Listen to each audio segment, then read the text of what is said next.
the metaphysics of plasma. So all it is simply is just looking at plasma from a different angle. The hints about plasma being the fabric of our reality are there in science.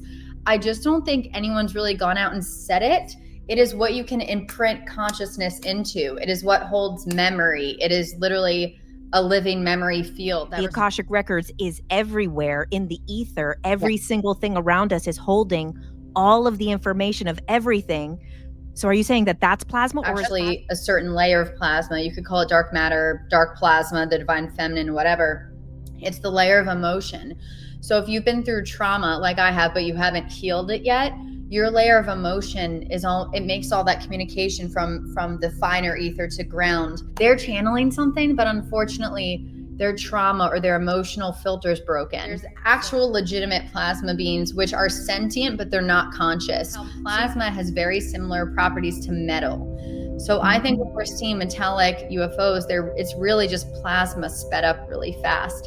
And Ultra minds, ultra minds, ultra minds, ultra JK, ultra. Ultra minds, ultra minds, ultra minds, ultra JK, ultra. Hello, everybody, and welcome to Ultra Minds with JK Ultra. Today, I have a guest that I'm super excited to dig into her expertise, although she's an expert at many different things. Yes. How I became aware of your work was you talking about plasma beings, plasmoids. Yes. So this is kind of the next big topic in other consciousness, in potential alien life. Mm-hmm. So Dana Kippel, thank you for coming on. I'm super excited to ask you questions today. How are you? I'm good. This is actually, I should have told you this before recording, but this is actually my first interview that I'm a little nervous for because I was a fan of you before. Oh my God, I'm so excited. And I'm surprised this is your first interview. And you know what, it figures, because me being the researcher that I am, I'm like, I'm a fan of. Plasma. Yes. Well, it's the first interview with someone I'm a fan of. Most of the people I didn't know, they just reached out to me. When you reach out to me, I've been wanting to manifest to talk with you. I mean, I think I slid in your DMs. I was like, because I knew we have like a lot in common. But when you before I was putting this stuff out, it's like we get so many DMs, you can't answer all of them. Anyway, I'm excited to be here. And I think we were supposed to get coffee when you were in LA, and then everything ended up everything was so chaotic. I feel like months just passed. Yeah. And now you're back on the East Coast. Yeah. It's okay. This is fun. This is our coffee, and it's going to be great. It's going to be about plasmoids. Manifested. Yes, coffee date. Okay, so for anybody that's watching, obviously they've probably heard of plasma being the fourth stage of matter, from gas, liquid, solid, plasma. But then we get into this kind of conversation of plasma beings, plasmoids. Mm-hmm. So can you give us a little introduction into kind of what those are? Are those two different things? Yeah. So yes, plasma in science, from the lens of science, is the fourth state of matter. It is an ionized gas. Just picture electrons usually being packed together like in a solid, and everything gets kind of looser as it goes on. With an ionized gas, it's kind of like electrons are free and flying around, and it's an ionization that happens with gas. The examples of gas in science, of plasma in science, would be the northern lights, the aurora borealis. When you see nebulas that are glowing, neon lights, that the fluorescence actually is from the ionization and the electrons. And then lightning is plasma. So everyone knows what plasma is, but what no one knows is it makes up 99.9% of everything, if not 100%, which is what me and Robert Temple think, where everything is plasma, just in different stages. Wow. So it's kind of like the movie The Fountain, where everything's, plasma is the fountain and everything comes from it and goes back to it. So that's how I like to think about it. I think it's the fabric of reality. And then we get into what we're going to talk about today, which is the metaphysics of plasma. So all it is simply is just looking at plasma from a different angle and saying, hey, plasma extends beyond science. But of course, scientists aren't going to say that because they don't like things that are not certain. And the realm of plasma in metaphysics is the realm of paradox, the realm of illusion, but also the realm of truth. So yeah, it gets very exciting. And then we start to talk about, that's where consciousness comes in, which is different than plasma, which I'll explain. And plasma beings and the other beings of consciousness versus the beings of plasma. And then we get into aliens and UFOs and all those things. Oh my God. Wow. You already just blew my mind on everything's plasma just in these different states. Oh my God. That's such an awesome concept. Because okay. Can you dig into that? Like dig into that for sure. Yeah, no, I'll dig into it. And this is all in my book that's coming out, A New Force, which will be out in the summer. And I know you'll plug it. I just had to plug it too. But because I go it's so much, like it takes a whole book to explain what I want to say, but to try to summarize it, at least in science, if you think about atoms, if you think about, you know how people say, oh, we're really invisible because when you get really deep down microscopically, nothing's there. It's actually just soupy plasma, like a quark gluon plasma. Look it up. It's right when the Big Bang started. And guess how black holes are made? They're made from dying stars, and stars are made of plasma. So it's all plasma transmutation. I mean, the hints about plasma being the fabric of our reality are there in science. I just don't think anyone's really gone out and said it. There's also some conspiratorial things there, which I don't want to get too into it, but there's a lot of cover up with ether and plasma, and the Department of Defense studying plasma for like 100 years without wanting anyone else to know what it is. It's for reasons of national security, but also just because they wanted to get a handle on it. And I think there's a lot of things they still can't figure out because plasma is intelligent, and it only, just like a unicorn, it only reveals itself to the pure, to the innocent, to the people that aren't trying to use it for capitalism. So very important stuff. I knew that you would like that. Wow. Okay. So now, there's kind of this concept where, we have like something called like the Akashic records, and Akash means ether. That's what I'm like. So or ash, that, and basically too, so like kind of, it means ether, and people kind of see it as like this metaphysical library place. But in reality, the Akashic records is everywhere in the ether. Every single thing around us is holding all of the information of everything. So are you saying that that's plasma, or is plasma is the ether between the plasma? No, that's plasma. So plasma is ether. Plasma is a finer plasma. It is a living ether that is just beyond what our science can currently study. Just like we used to not have the tools to study certain things, we just don't have the tools yet to prove or study this. And it is what you can imprint consciousness into. It is what holds memory. It is literally a living memory field that responds to your consciousness. So as we evolve, it evolves. That is what is so exciting, is there's no such thing as truth because everything evolves. And it's like this interplay of consciousness and plasma. And what you said, it's holographic. So every little bit holds the whole, and then something extra, like a gestalt. And the something extra is what people can call God or the mystery or whatever's the in between. That's what I would call God, like what is in between all of this stuff. Yeah. Wow. I literally have chills from that. This is this is not where I thought this was going. I'm glad that we're off to this start. Oh my God. No, it's really cool because once it does make sense. Like, trust me, when I first started, I don't know how I got these ideas. I literally had a broken heart, and my like multidimensional self flew into me and started giving me these downloads about plasma. I know that sounds insane, but like, if you would have told me this 10 years ago, I would have thought I was crazy. When I started thinking these things, I thought it was crazy. Like, I just saw everything and it made so much sense. And I was like, how has no one seen this?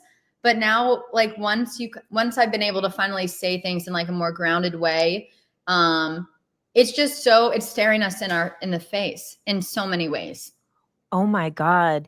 And it's interesting too. It's like the grounded way, like I do like hypnosis work, and like a lot of times, or, something that comes up in the hypnosis is like, sometimes the clients will say that a person can say something, and if they're grounded, it will be received differently. So the same message, if you're not grounded, sounds crazy. If you're grounded, it makes complete sense and it resonates with that person. So it's interesting, is like a lot of times when you're first getting this information, it's still in the ether, still in the plasma. Yeah. And it hasn't been like brought down to this level for people to be able to actually receive it as truth. 100. Yes. And what it takes to ground anything. And this is actually a certain layer of plasma. You could call it dark matter, dark plasma, the divine feminine, whatever. It's the layer of emotion.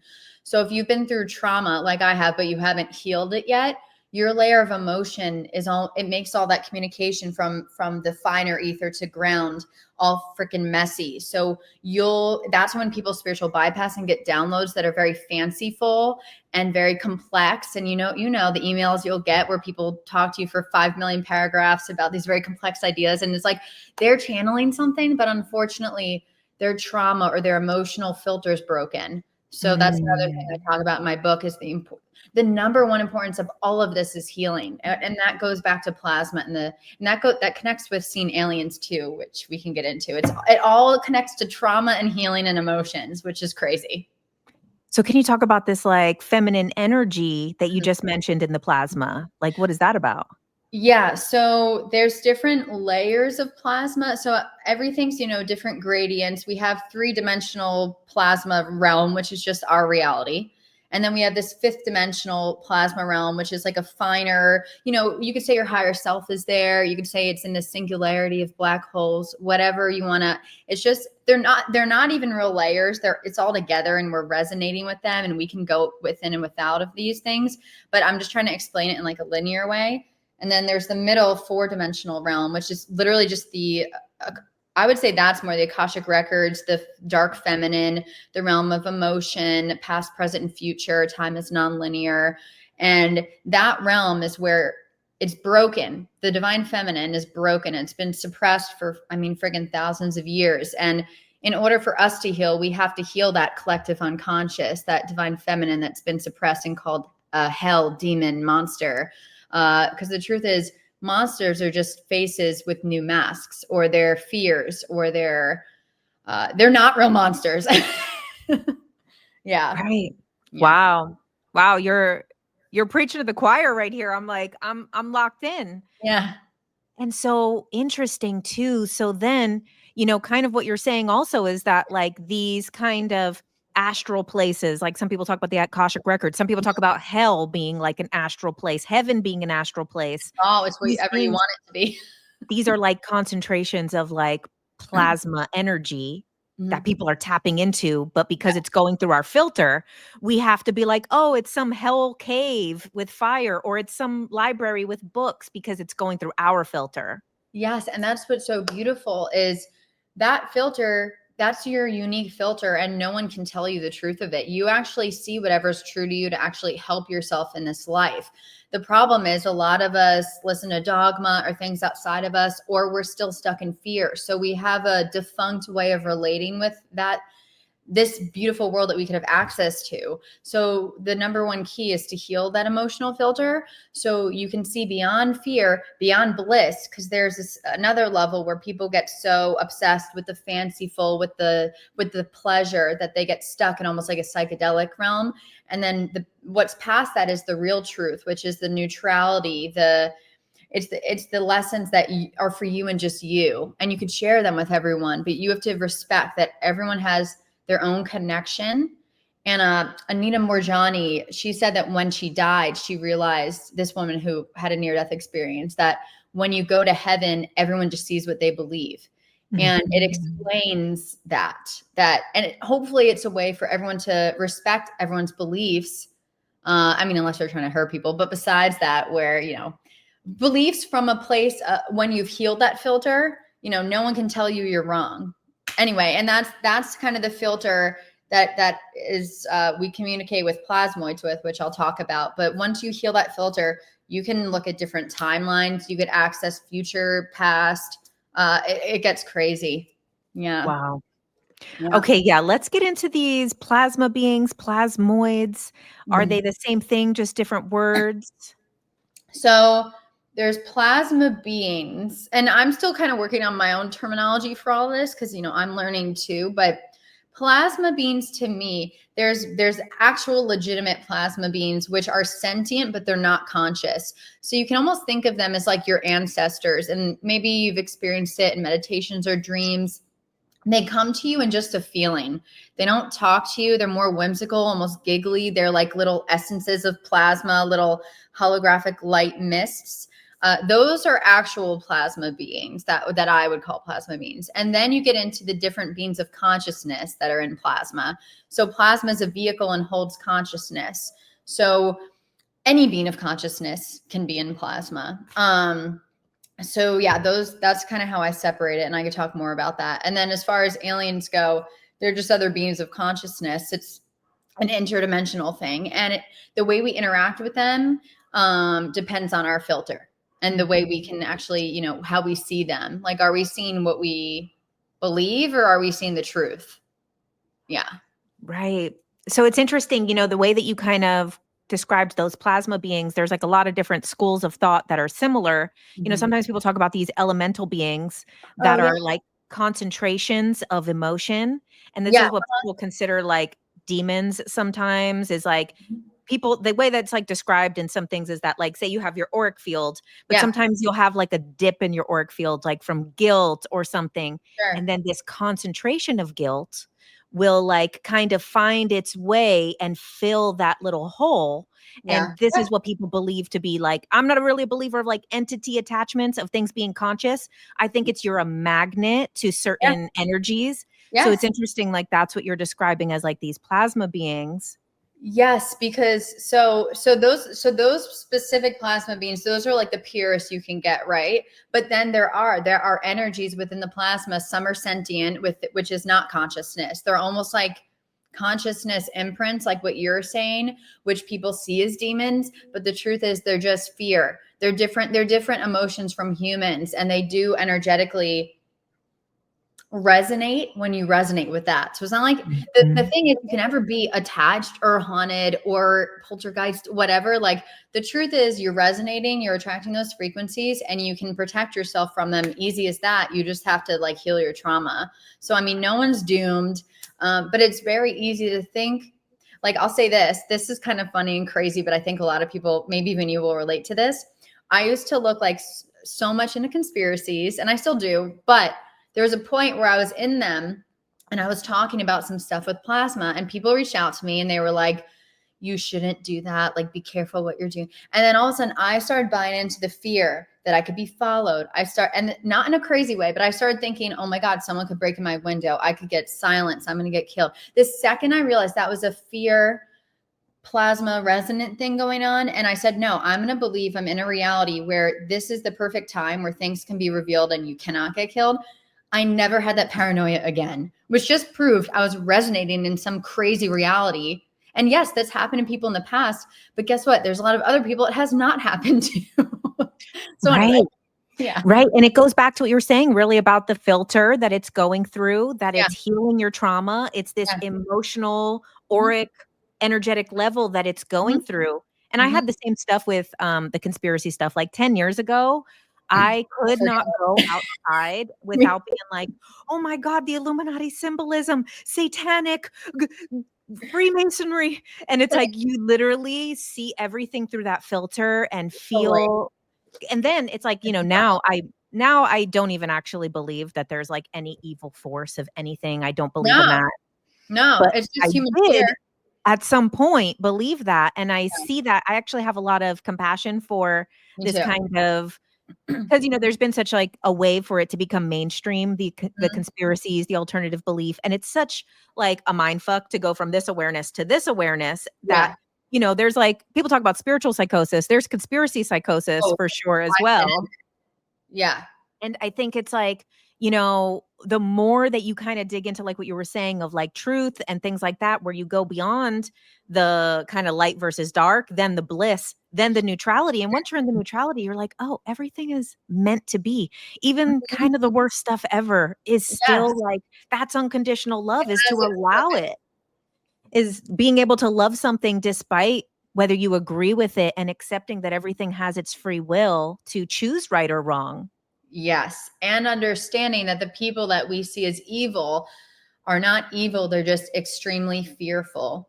And I will say, like, not a conspiracy, but I do think it's possible and true that there are people that take advantage of these laws of power, of these, you know, play the game where they are distracting people. There's all these fear-based survival tactics that, I mean, even conspiracies, it's like a lot of the conspiracies get people distracted with those, and they're not even working on themselves. And it's like, guys, that's exactly what, if these people are real, what they would want you to do is get wrapped. Like, otherwise conspiracies wouldn't be this popular.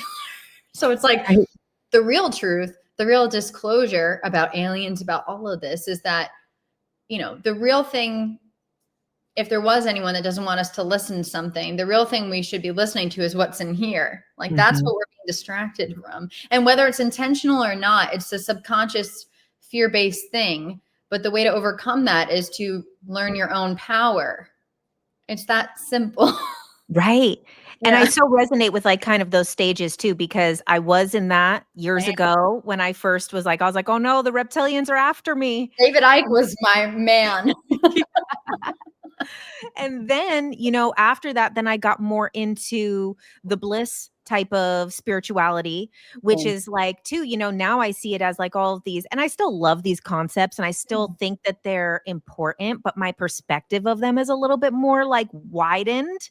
Yeah. Because I don't like to say like above and below, but I'm like, it's more like expanded perspective, because the stuff like star seeds and people, they're like, I'm channeling these beings and these beings and these beings. And it's still everything outside of the self. The Pleiadians, the Arcturians, the Syrians, that's still everything outside of the self. And it's just that level above fear is like a different thing. No, sorry. And then, then you go to your next level where then it's kind of like, oh, if there's Pleiadians, if there's Arcturians, then it's all inside of me. There's only this. There's only the inside. Yeah. So what I was going to say, sorry to interrupt, is I was just vibing with what you were saying, is that something else you realize is with all these channelers, and no offense to any channelers, I think I channel sometimes too. And it's not like there's no use for them. There's a great use for channelers. But the very important thing is no one has the answer. There's no answers outside of you. So like, the channeler is like awesome, but the truth is like everything you could get is in here, and that's just their channeling mostly for them. Some of the stuff is for us, but you have to understand everything is going through a human filter. So the most important thing is to learn sure, there's Syrians or whatever they are. I bet they're all out there, but the truth is like, what is your personal connection to them? Not through a channeler, but through your own learning to do that yourself. It's about putting the power back in you. Once again, you learn you don't need anyone outside of you. It's nice to have people like us, like people to listen to and help awaken, but you should never depend on anyone outside of yourself. I so agree. And I think too, like, and it's also those stages of going through, because, you know, like kind of that lower level is like fear. And it's like, then you kind of go to the other polarity of like love. And people say like love is kind of the all, but when I had an experience on ayahuasca where I like merged with the oneness, it was honestly the scariest thing that's ever happened to me, because I forgot who I was. I dissolved. Oh my God. But it was so like surprising to me, because I always heard like, it's all love. It's all love. And I was like, oh, it's completely neutral. It's not what we think love is. It's just neutral. And I feel like you kind of go from fear to love.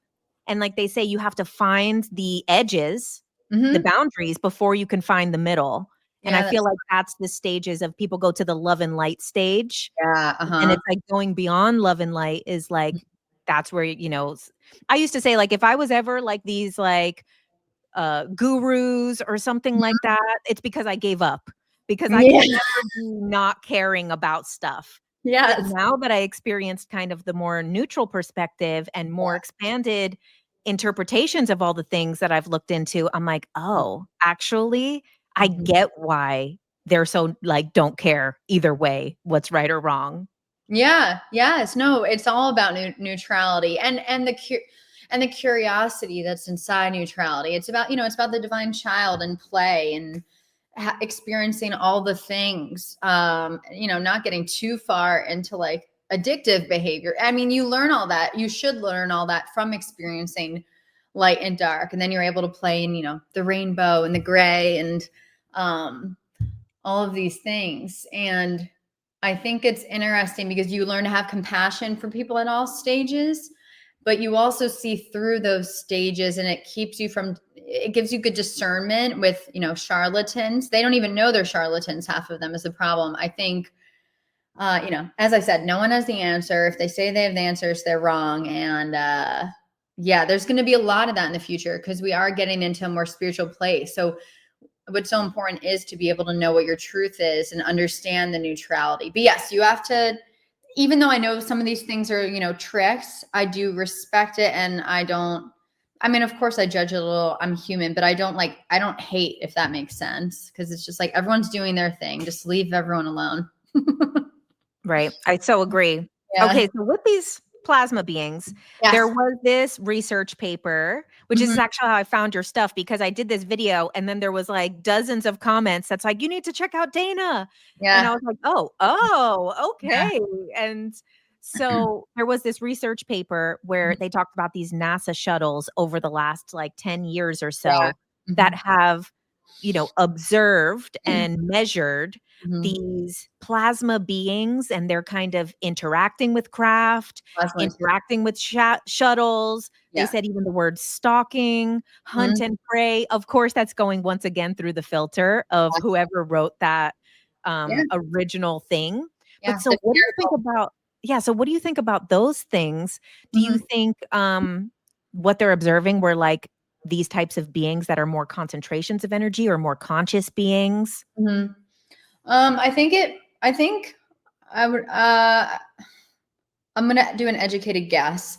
I'm sure a lot of it was scientific, dusty, complex plasma, which is just, it's a scientific term. It's an intelligent plasma. It's sentient plasma. It's not conscious, but it is, you know, a type of plasma in science that has self-organization. It has complexities that maybe could be looked at as something that would be pre-life.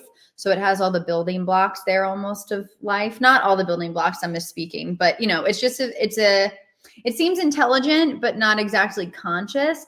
But then there are also, I think in the paper, ones that do move in a way that does seem more conscious, like there's choice involved. And those, I would say, seem, if I could guess, if those are the plasmoids you're talking about, that they are, as I say, plasma is a vehicle for consciousness. So if there are higher intelligent beings of consciousness flitting around the universe, they're going to be traveling in plasma ships. So they're just intelligent, higher conscious beings who've evolved to use plasma in ways just like our plasmas around us, our auras around us. They've learned to use their auras to travel, which is what I think our evolution is going to be.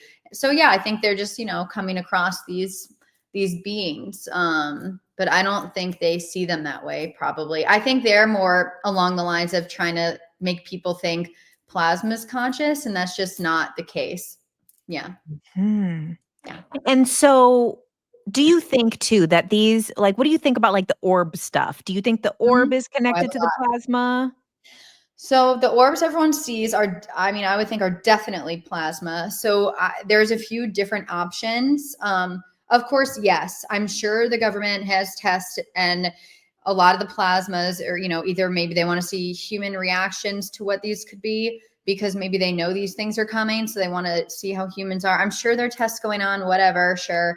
A lot of UFOs are fake, or those kind of experiments. But the ones that aren't, because I know people have very real experiences seeing these orbs in the sky, definitely plasmoids. The few types they could be is, number one, if you think about higher conscious beings and, you know, remote viewing or bilocating, they're just either bilocating their consciousness and they're visiting us with part of their consciousness in like a safe way.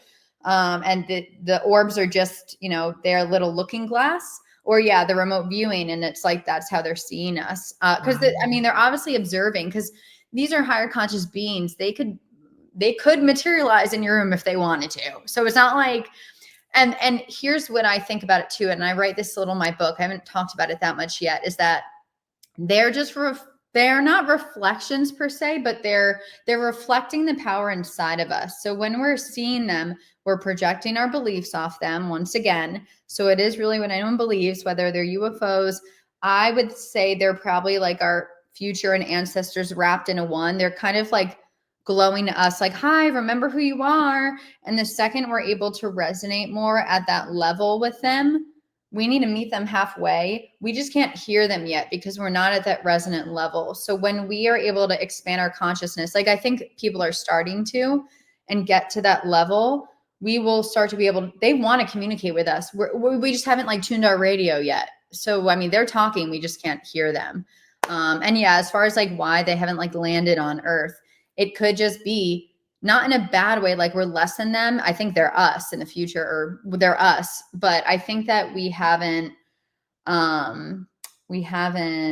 haven't landed here or whatever. They're not here because we just haven't met them halfway yet is what they're waiting for us to meet them halfway. It's not about the government keeping them off. It's not any of that kind of stuff.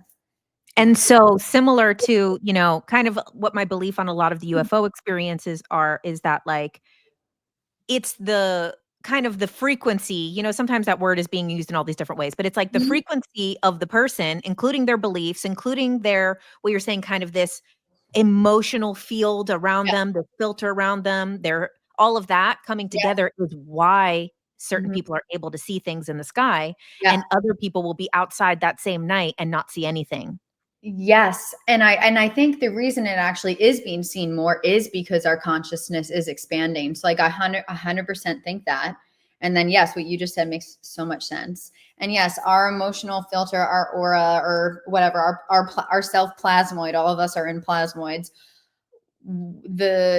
When we can heal our trauma and kind of like expand and learn how to use it almost as like a tool or a mechanism or communication mechanism, that is when we'll be able to communicate with these beings and hear what they're saying. So yeah. And with the UFO, I don't know if I should get in this yet, but whatever, I just will. With the UFO, there's a really cool thing. I don't know all the details, but it's called the Jellium model, Jellium. And it's about how plasma has very similar properties to metal. So I think when we're seeing metallic UFOs, it's really just plasma sped up really fast. And that also has to do with the shape-shifting metal that now Lockheed Martin is patenting. So I think there's a huge connection with plasma and steel. And to double down on it, Tesla said that he discovered something that would make an unlimited market for steel in the future. So I'm very sure there's some correlations there. Yeah. And it makes sense, right? Because each time you're going to the next level of matter, it's just more heat, more heat. Yeah. So it's like, you know, then it's like metal maybe moving at that speed in this reality is appearing to us like more heat. And it is plasma. Wow. Yeah, exactly. I mean, yeah, there's so many ways it can appear. And yeah, I think we just have to remember that like alien and UFO and whatever, these are all human words, human constructs. So like if anyone sees a plasmoid or an orb in the air, whatever, look at it without thinking it's an alien and just see what kind of messages come into your mind. Like look at it not with fear, not with love. Look at it with curiosity, with neutrality, and just see what happens. And you might be very surprised. I have a contract with them myself. I tell them, don't you dare fucking appear to me, because it would freak me the fuck out. So like, channel just with like knowing and sometimes clairaudience. But I used to get, you know, whatever visitations, who knows? I used to get something visiting me more visually when I was young. And because I had so much trauma as a kid, I would see it as very scary things. So I'm like, guys, I'm still working on my trauma. Don't fucking materialize to me. And it comes back to what you said about this kind of emotional field of plasma that is existing around us. So like say if a person is going to see something and think it's a demon, it's scary, it's here, or if somebody's going to look at it and say, oh, it's an angel, I love it. Or then the person who's coming with just neutrality and curiosity is going to be able to get the most out of it because that filter is like the most clean. It's not going through anything. Yes. And that's when you realize that so many different things can come through to you. It could be your higher self, your multidimensional self. It could be a being from another world or planet that has like an invention for you to share. It can be, like some type of higher intelligence. I mean, whatever matters is the messages that come to you is what resonates with you. So whatever path you're on in life, whatever you're working on, because my focus is plasma, I luckily get because I'm open, get the messages about plasma. And I don't have an intention to learn about plasma for money. My intention is to help people by learning about plasma, not feel alone and feel empowered. So because I'm open to this and communicate using my field and I'm working on healing my trauma, they, whatever it is, knows that. And that's all the information I get. So like I would empower everyone that's why it's so important to know thyself and, you know, figure out what you want to do in this world. Because the more you know that, the more you'll get those messages. So it really becomes fun once you heal yourself, which is a process, and then like learn about these communication techniques. Because the truth is, like, you learn it's in a whole nother thing, but like you get to decide how to communicate with them. Like anyone can do this. Yeah. Okay, so tell us about your book, because I know that you're combining the plasma information with healing, Yeah. with new ways of living. So tell us what Mhm. some of the things that you're going to be covering in your book. Okay. Oh my God, so many things. So my book would have literally been like 2,000 pages. So I had to split it into 3 books. So my book's probably going to be around like 550 to 600 pages. So it's a lot, but I just wanted to give people, like, there's so much more I wanted to put in and I couldn't put in. But I'll even go through it a little bit. The first chapter is what is plasma. So I want to bring everyone through. I want to pretend no one knows what this is. So the first chapter is what it is scientifically in a very understandable way. And then of course it goes into a little bit like, you know, what I think it is, the metaphysics, just hinting at it. Then the second chapter is the hidden history of ether. And plasma. So we kind of go back in time and see when plasma was first discovered, what its definite correlations are with ether, and a lot of things I've uncovered. And then the third chapter is what is plasma and the metaphysics of it. Like, what is the expanded version of plasma? So I talk about that. And that's when we start getting into dimensions, timelines, there's timelines, and then there are other realities. So there's dimensions, which we spoke about. I like to just go 3D, 4D, 5D. Anything beyond that is too fucking confusing. And I think it just separates everything. And I have no idea. But whatever you want to do, right? Because it's everyone's reality. But for me, that's how it works. And then timelines, that could be a future timeline, a past timeline. In this reality, there are many different timelines, many different lives you're on in the future and the past, all happening now. So that's one reality bubble. And I can access those different timelines. So I talk about that. And then there's other realities with full-blown timelines. And that's where, anyway, that's just kind of how your multidimensional self is experiencing all these things. And there's ways to connect with realities, and there's ways to actually connect with timelines, which explains physically jumping in other timelines, but you can't physically jump in another reality where you're like a blue alien, if that makes sense. But where I'm Dana on all different timelines, your choices can switch timelines. I go into that. That's just one little thing. What else do I talk about? And then I go into the mythology. I talk about how plasma has been here since the beginning of time, and like dream time in the Aboriginal Australia, animism, go all the way through history. I explain every religion from every culture from the lens of plasma, and how their consciousness kind of weaved with plasma and understood it all the way until the present. And some people now that what I would compare to plasma, like Rupert Sheldrake, the morphogenic field, blah, blah, blah, people like that. And then the 5th chapter is called Plasma Intelligence. And that is the chapter where I discuss how to kind of program your plasma bubble and start to really play with reality and kind of healing the divine feminine. So basically that chapter was supposed to be all about these like magical things you do with plasma. And then I realized you cannot learn just like any movie with like learning powers and messing things up too early. You have to heal before you can use plasma in an ethical way. So chapter 5 is mostly about healing the feminine, but there are some really cool things you could start to do. And then my next book will be all of the like magical things about it. But anyway, it's a really cool book, and hopefully I explained that. No, it sounds awesome. Oh my God, I love it. And I 100% agree. And I feel like that's like this step that gets skipped over a lot when it comes to the manifestation, magic, shaping your reality. A lot of times people don't realize that they're trying to create a reality from a place of hurt. It's feeling not good enough is why they're trying to manifest certain things. Yes. And it's like we have to heal the not good enough to actually manifest the reality that's right for us. That's not going to just keep creating that same cycle again.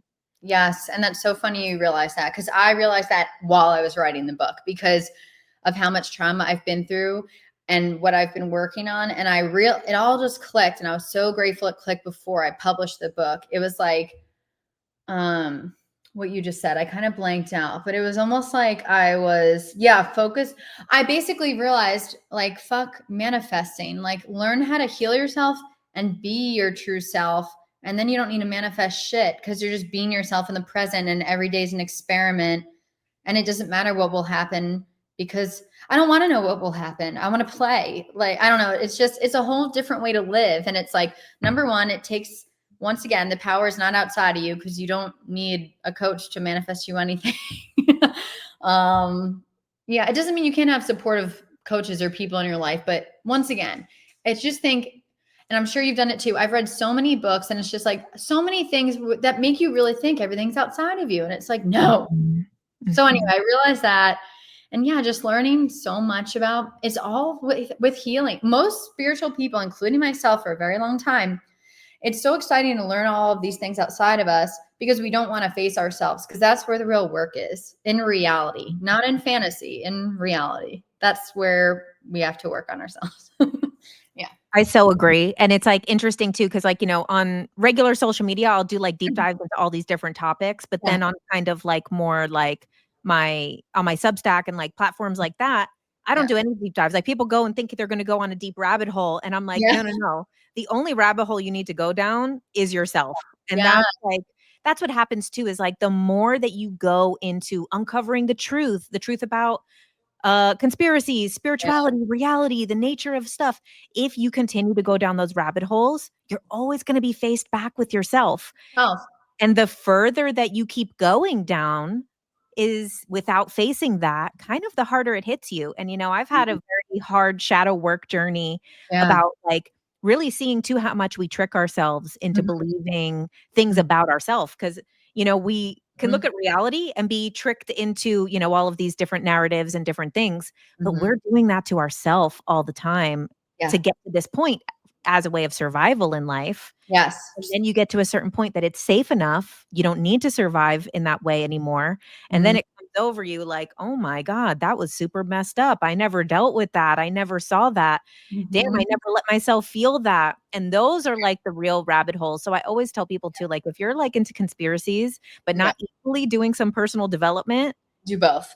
Yeah, you'll have a really dark reality because if you only look at kind of the uncovering of everyone else's shit, of the government, of this person, of the billionaires, of that, but then never uncover yourself, then you just live in like a very dark, sad world. It is. Yeah. And I went through that too, because I didn't want to face myself. And I didn't even realize I didn't want to face myself. Yeah, it's really interesting you're saying all that. It's so true.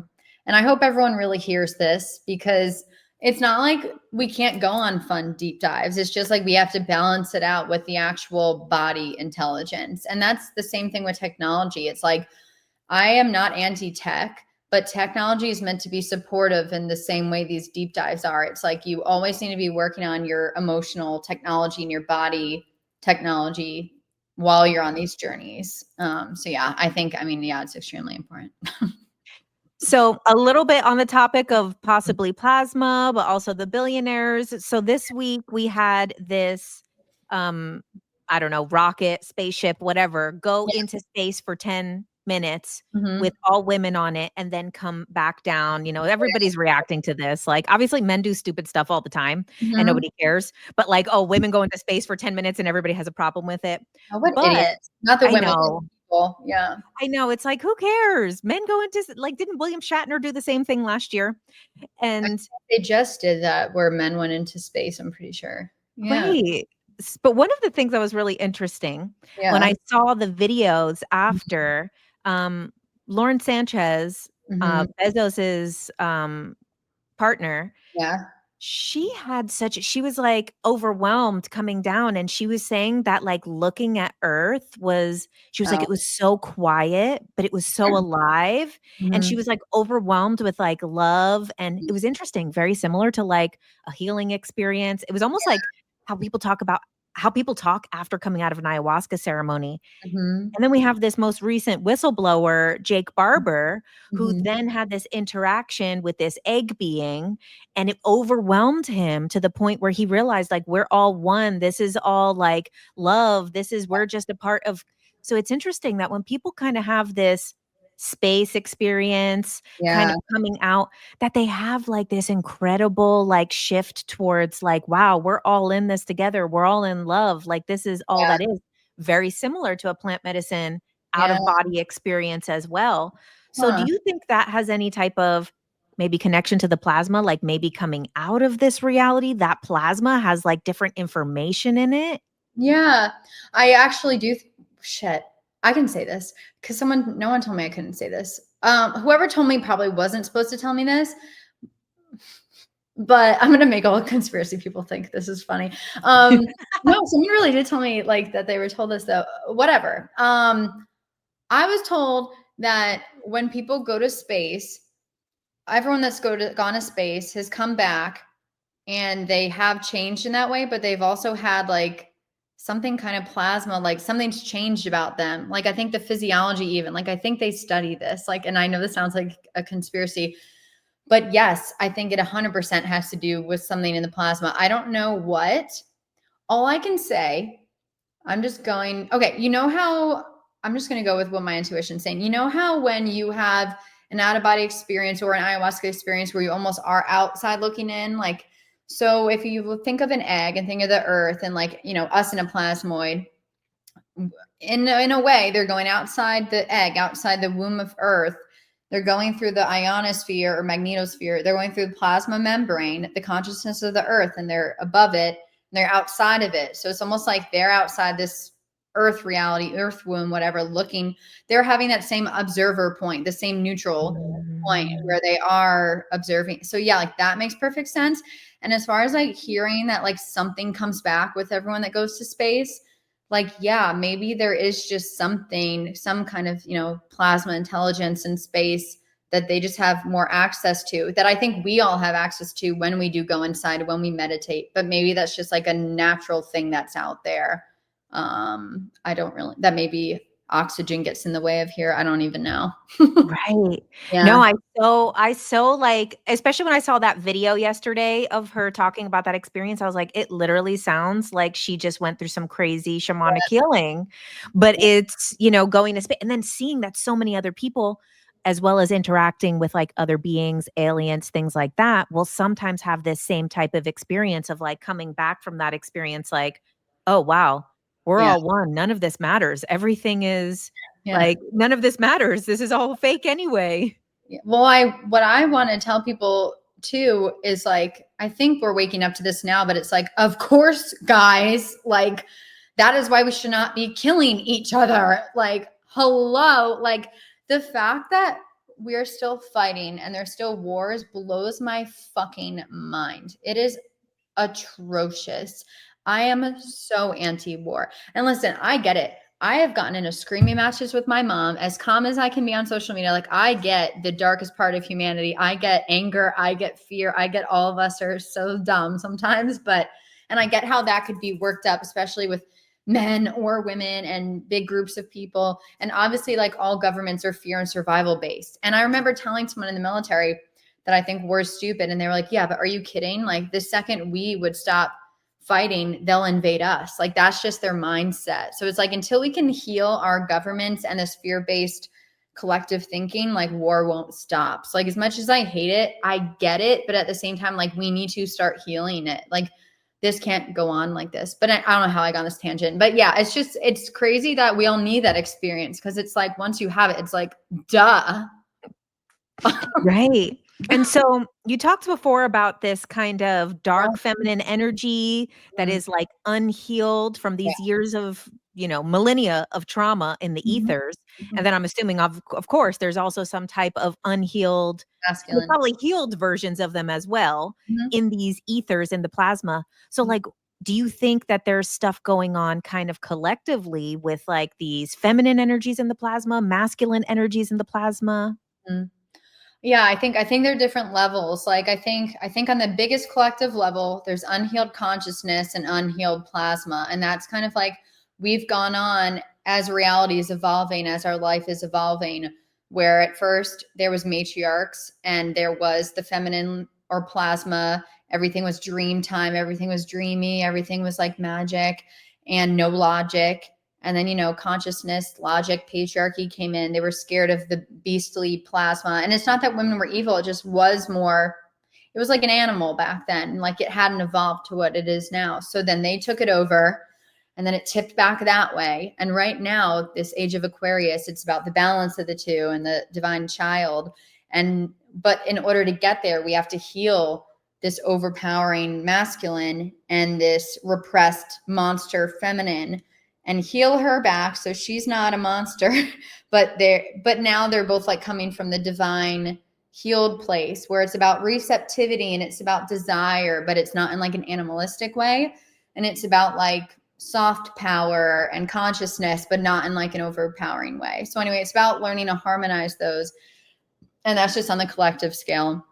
And then, yes, obviously within plasma or within this world, there's obviously a lot of masculine and feminine, you know, beings, energies, and, you know, whether they come to us in archetypes or whatever. The reason archetypes work through us, and Carl Jung was definitely right about this, is they all need healing. So whether it's a archetype from masculine or feminine, like I connect with like Anana and all the betrayal archetypes because that goes back to plasma. That goes back to the deepest feminine betrayal. I think it was Tiamat in the Sumerian texts, and how it was like a dragon or the ocean goddess that consciousness that the men, that the logic, I think it was logic, that they chopped, or his name was Merodach, they chopped her up and then made the earth with her and made matter with her. And it's like this fractured feminine has been going on since then.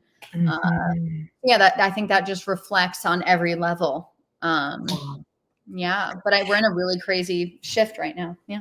And it's interesting too, you know, like obviously we know that like emotions and things like that linger. So like, you know, if you walk into a space and people just like got into an argument, even though you don't see them arguing, you can feel that has been there. So of course that could still just be lingering around. And we feel that sometimes in certain areas, you know, you go to like, say, an old abandoned asylum. You feel it. It has that energy still. So it's interesting that these things are still existing and then wanting to be healed through us, wanting to be healed through these archetypes. And the other thing that's interesting about it is it's reminding me of Scientology, where they talk about these thetans, which are these, they call them alien souls. And they say basically, you know, the story is that like this evil overlord, he brought these alien souls here under a false pretense to Earth. And then basically these alien souls were tricked into coming here, put in a volcano, and then they all went into the ethers. And now these thetans attach to people based on their own issues and trauma. And then that's why they do the auditing, where they have to like go through all their trauma. It's to release the thetans from them. So it's very similar to this plasma concept and these elementals and concentrations of emotional energy that are existing. Yeah. No, I mean, there's a reason it works. Like, I don't think the Scientologist people lie. Like, and just like with any religion, there's so much corruption. But I mean, it's like no religions are wrong. That's why, like, I don't respect corruption. I respect all religions, though. I respect the good aspects of it. And yeah, I mean, they're all pulling from the same truths, which I think at the and maybe, you know, maybe there's a deeper thing I'm missing, but I see the foundation as consciousness and plasma. And I mean, sure, name it whatever you want. But in my mind, it seems like we create all these religions and cultures and stories out of that. But it doesn't mean they're all fake. It means they're all true. Yeah. No, I so appreciate this perspective that you've given, because I really think it like is the early stages of being able to bridge spirituality and science, because it is what all of the quantum stuff is talking about. Yes. It is what all the spiritual stuff is talking about with the ether and the Plasma. energy. It's the bridge. It really is. And it's the real bridge. And I didn't know that before this. So where this whole conversation has gone has been so eye-opening to me, because I'm like, oh yeah, that makes perfect sense, because it's literally what all of these things are saying. Yes. With this new word that is more measurable, more easy to see, understand, be able to see how it could be in all of these different, if that's just the fourth form of matter, then just different states is how it could be in everything.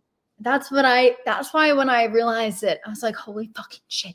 Because like there's never been some like chi prana, like, and whatever chi prana. I mean, it did try with ether and it didn't work because they disproved it, which is a whole nother thing, which I talk about in my book because it was not actually correctly disproved. This is the first thing that literally is studied in science that also is spiritual. And back in the 1800s, when they first talked about ether, Sir William Crookes, who was the discoverer of plasma, guys, in like 18 whatever, radiant matter, same thing.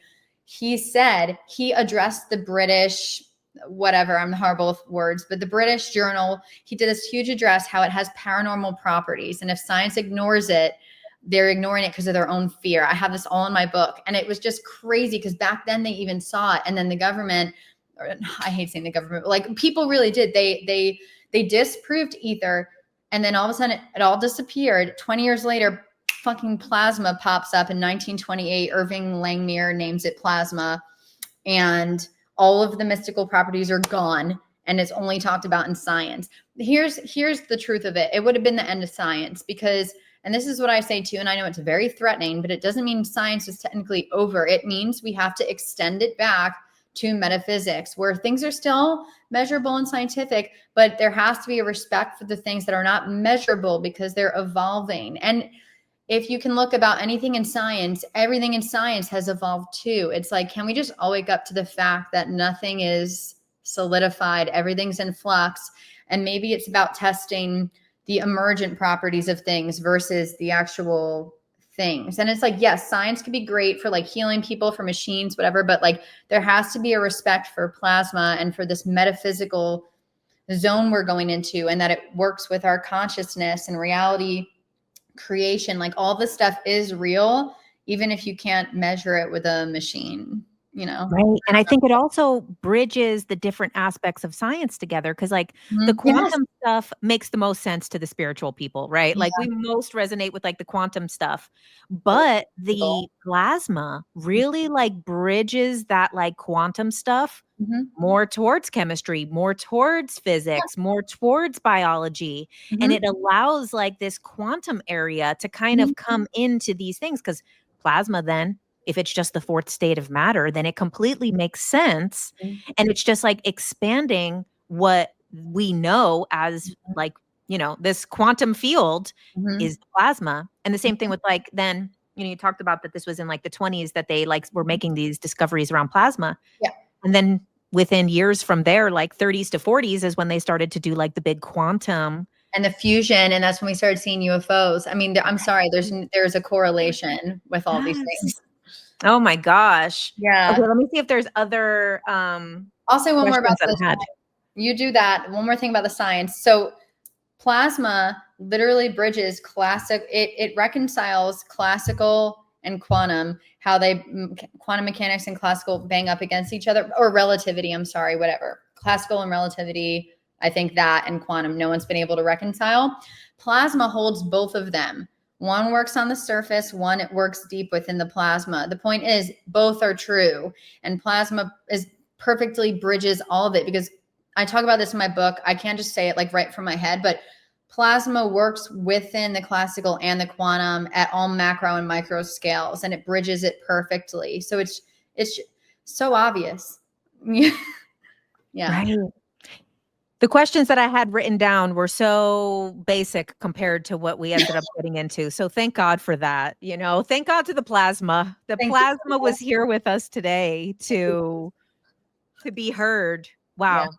No, that was really incredible. Like, and I'm really excited for your book too, because, you know, I really think that this is going in that direction. Of course, science, you know, a lot of times is really grasping on because, you know, there's a lot of identity connected to it. You know, people spent a lot of money on their degrees. They've spent a lot of time getting to the areas that they're in. So of course, like people want to hold on tight. I mean, one of the scariest things is to lose your identity because that's losing the self. And that comes back to all the archetypal stuff and things like that. I know what I'm saying can threaten those people in that way. And I think that's why I dealt with bullying my whole life. I think it prepared me for people to understand that people don't like me because I threaten their identity because I'm authentic, and I'm living with that, and it's fine. Right. And the type of hypnosis that I do, which is Dolores Cannon's hypnosis, this comes Oh, up all the time with yeah. like when people ask like what is the greatest lesson that I'm meant to learn in this life and they're asking their higher self, it is always directly connected to the thing that caused them the most pain, suffering, confusion, hardship. It is always that. So it does make perfect sense that like someone like you who's going to, of course, be a scientist is going to come on and dismiss immediately and say that because of their credentials, this Mhm. person doesn't know what they're talking about. And I'm sure Totally. obviously on TikTok comments and all of these Well, things. they're like, you don't know anything. That's not plasma. I'm like, yeah, in science, What's it's your not. credentials? And I it's like, know. but Is that's it the pure? thing is you are pulling Mm. from something in the future, basically, Mhm. even though it's all here now, but it's like you're pulling from It that is in the ether, from future. that plasma and Mhm. getting this information out, which has always happened. We've seen this with every scientific discovery. Yeah. There was intuitives, Mhm. channels, artists, whoever is getting into that flow state. Yeah. Okay, that'll be the last thing I ask you about. Do Yeah. you think that the flow state, so we know like when people get into the flow state, they get these beautiful songs, these inventions, ideas, all Mhm. of these things. Like, what do you think the flow state Mhm. connection of plasma is? I mean, literally, plasma is the flow state. But yeah, Ooh. it's your consciousness syncing with plasma. So when your consciousness syncs with plasma, that is the flow state where time doesn't feel like time, where it can slow down, speed up, whatever. And I think a lot of people used to say that you catch ideas, and like, yes, but also like each song, each idea, it is a co-creation with your emotional filter. So not only are you catching maybe a specific idea or vibration from the future or wherever, but I think it's from your multidimensional self, but I think you're catching it and then it's going through your filter and coming out, and in the flow state it's just completely unfiltered. And that's why those beautiful songs and art speak to so many people, because it creates a little portal for truth. So when you speak your Mm. truth, like half the shit I say, people probably don't listen to. They're just hearing their own thoughts of, because when anyone speaks their truth, or a movie, that's why everyone has different experiences. Someone's just going to hear their truth from your truth. That's why it's so important for everyone to speak their truth, because it just becomes a Mm. portal. And that's what those songs are. It speaks different. Wow. Yeah, so the Wow. plasma. Oh my God.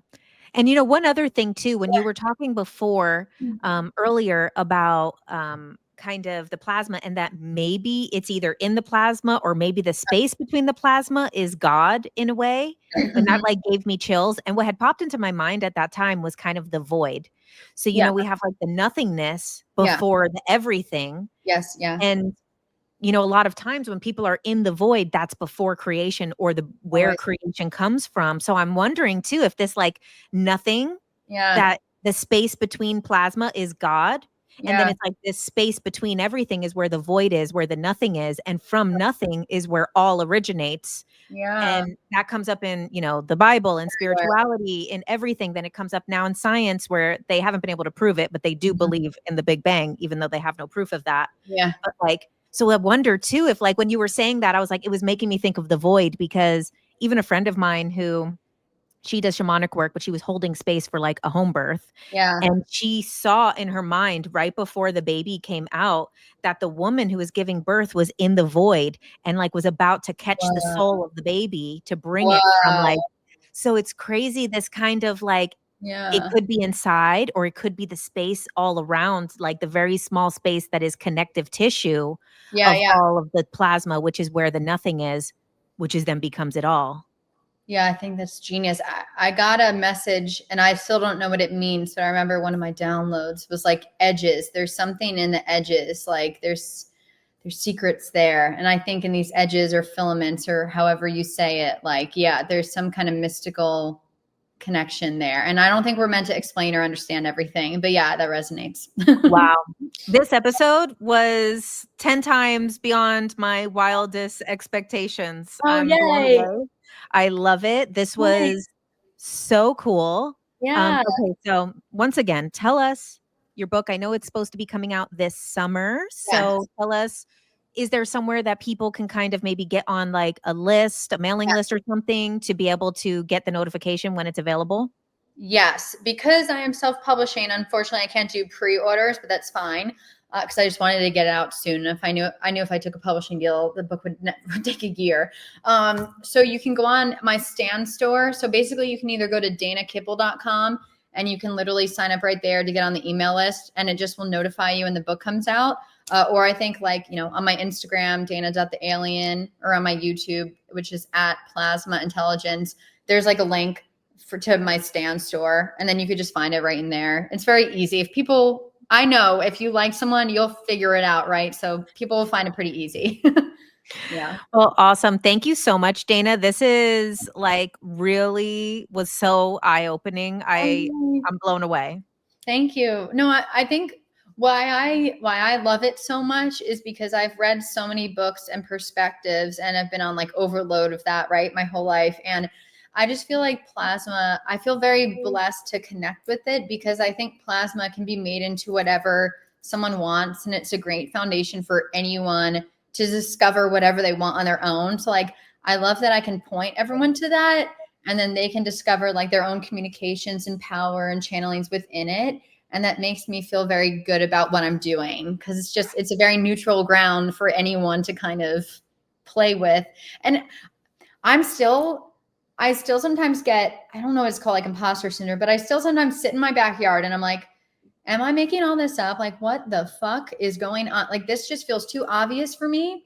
And then why was I know this sounds silly, but I was just why am I one of the people doing, what on earth is happening? But then I really ground myself and I'm like, no, for whatever reason, I really think this is real. I really believe it. Right. I mean, I believe it. It resonates very deeply. And the way that you're saying it's the connective of everything, it really feels for someone like me who it takes information from all these places. I'm like, oh, this is the connective of all of these different stories and narratives throughout history, throughout science, throughout spirituality. It really feels like this is the connective tissue between it all. It is.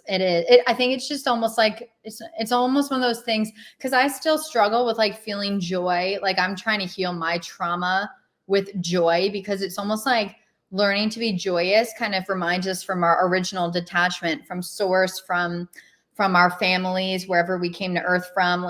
I associate joy with loss a lot of the time, and I'm healing that. And there's so much grief when you first start to feel joy. And I think because I feel so joyous about this plasma stuff, there's still fear and almost too good to be true. And I'm just being honest, but I know in my heart it's real. It's just my mind's trying to catch up with the feeling, if that makes sense. Because it's just so beautiful. It's so exciting for if everyone felt this and knew this, which I think they will in the future, I hope in my lifetime, the world really will change. Because I don't have to tell anyone anything. All they have to do is feel this. I really pray my book gets to so many people. And when I was a kid, I always wanted to be famous, right? And I thought it was this ego thing. I was concerned, why do I care about this so much? And I really think now I'm realizing it's just it's not about me being famous, because I don't really care. It's more about I wanted what I have to say to get out to as many people as possible, because I know it will help people.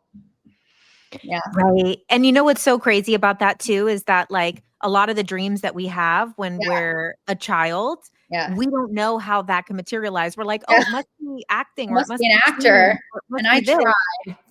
But then it's we didn't know that something like TikTok was going to come along and be able to give a platform to people being authentic, and then completely change our lives, and to be able to share the information that we're meant to share.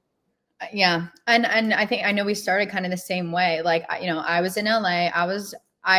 All I knew was that I'd have a platform. So I just went into what I thought I was supposed to. I was acting, producing, just writing scripts. And thank God somehow I was knocked on my course after a lot of rejection and failure. And I know kind of you too, you were in this, I feel we started in boxes of what we thought we maybe should, and I'm just projecting here, but thought we should do. And then we were kind of knocked into our authentic selves. And I mean, you're, a great inspiration for me, because when I was into metaphysics, even a few years ago, everyone would mention you. They were like, oh, you remind me so much of QHHT. You have to watch your stuff. And it's you being your authentic self, I think, paved the way for other people to embrace their weird selves in the most nice, most complimentary way. Thank you so much. That's so sweet. Yeah.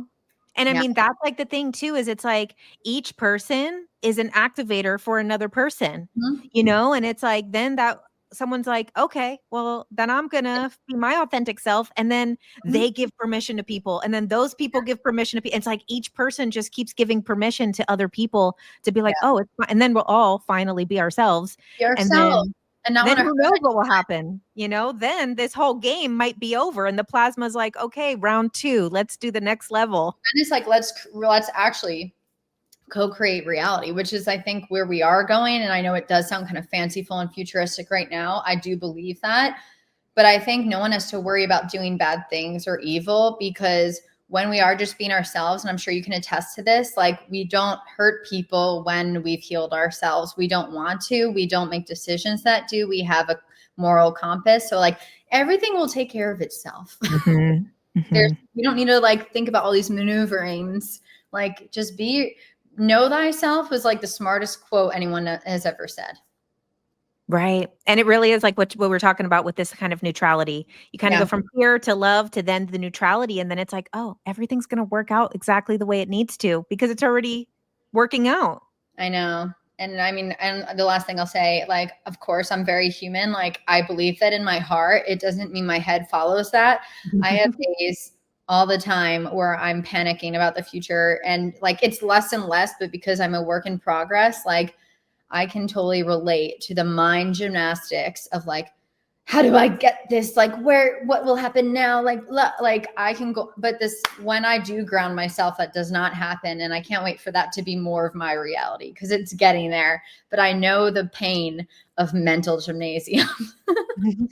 So, And that's the other thing too that I think is important, which is why people being authentic is so important. I talk about this a lot on my YouTube also, of like my own struggles of things. Like, I could know all of these concepts yeah. and still feel insecure about something, or still get triggered by something, or still get judgmental. And it's like, that's the things that also are needed in these spaces, because other people are looking at these like gurus and being like, oh my God, I'll never be like that. And you're like, trust me, that person's an asshole behind closed doors. Oh my God, yes, or like a creep. I've Always had a creep. my fucking fair share of that. Because the truth is, like, I want the people that have done the worst things who've gotten better, because I mean, I was a drug addict when I was younger, like, and I had horrible mental health issues. And I think that to be able to really help people, you have to be that bridge, to be a real bridge, you have to have gone in those places to help pull people to the other side. So I think I'd be very beware of people that aren't sharing those things. Right. I 100% agree. Well, Yeah. Dana, thank you so much for this. This was so enlightening and so much fun. I'm glad we got to finally have our coffee date.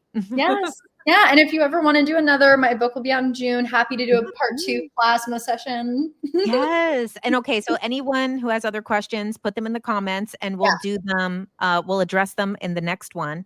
And we'll get into some of those other things, maybe more like the myths and history, the way There's that it so comes much. out. Oh my God, I'm so excited. Yeah, and we could always talk about too, for the conspiracy lovers, like the legitimate conspiracy with the ether and plasma stuff. I mean, it's fascinating. Oh my God, yes. I'm so down. And we could talk about that too, because I have a lot of stuff about the ether with the Akashic stuff. Yeah. So that would be great. I'm sure you'll make all your connections now. I mean, I'm sure, this is going to jump you into. No, it really did. No, my brain is like, I'm like going to be sitting with this for like the next couple hours. Yeah. Yay. No, I had so much fun. And thank you for being you and having an amazing channel. Oh, thank you. Yes. Bye. Listening to Ultra Minds with JK Ultra, where every Thursday we come out with a new interview interviewing some of the greatest minds in spirituality, consciousness, aliens, conspiracies, astrology, and so much more. And make sure you check out my Tuesday Night Live every Tuesday night, where I do a live stream and we do a Q&A and we go a deep dive into topics like the simulation theory, shadow work, spiritual bypassing, spiritual gurus turned cult leaders, aliens, my own experiences, and so much more. So make sure you subscribe, put on notifications, and if you would like to support my work, you can also become a subscriber to my Substack, which is $11 a month at jennifercarmody.substack.com. And once a month for our paid subscribers, we do a live event where we do a group hypnosis, a group meditation, or a group manifestation exercise. And thank you so much. Make sure that you subscribe, comment, do all the things, all the YouTube stuff.